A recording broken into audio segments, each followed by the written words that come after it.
One of the ones that always comes to mind first when I think of you is Taya Valkyrie's theme, right? She left WWE as Frankie Monet, which I don't know.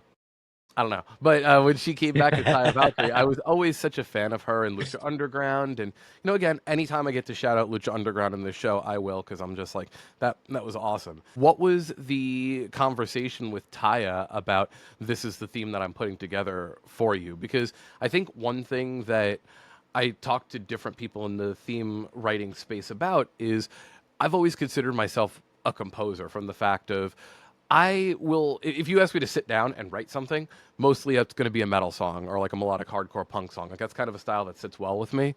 But Hmm. a lot of the times, as the composer, I'm like, oh, you need a jazz track, I'll do that. You need an orchestra track, I'll do that.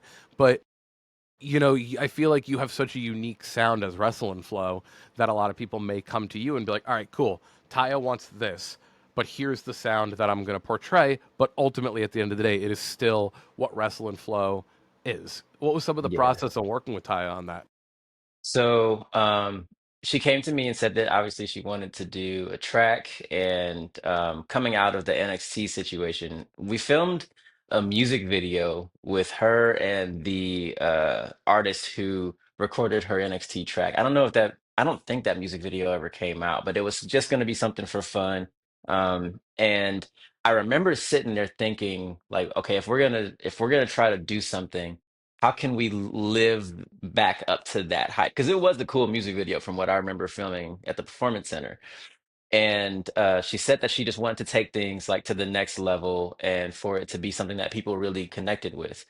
And so I thought about like just, you know, revving the engine a little bit of like, okay, so how can we like right from the jump, like give people one that sound that's immediately recognizable, but also like I want the song to feel like it's also taking you to the next level. You, the talent walking to the ring, and you, the audience, of like, okay, what are we getting ready to see? And so playing around with, like you said, the hip hop, the dubstep a little bit, like that kind of like electro side, but also incorporating the the drive, the literal like vehicular sounds and everything. Like I wanted to play off of that.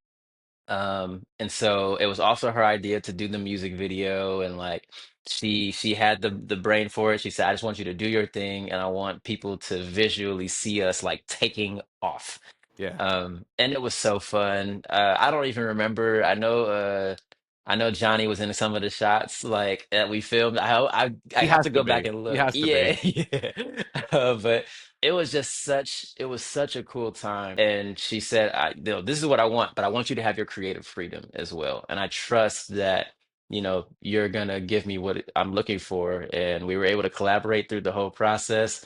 Even in the music video, she's like, there's little things that I want you to do. If you stand here, then I'll be able to move like this. Like she saw it in every aspect. And you don't always get that from people. Sometimes people are just like, oh, I want a song that sounds like Kingdom, like I Yeah, want that downstate track. And I'm like, okay, but that's Kingdom works because it's Cody, you know what I mean? Because it's yeah. downstate. Like you have to find your own thing. And she and did a phenomenal job of like, this is my thing and this is what I want. I just trust you to bring it to life a little bit.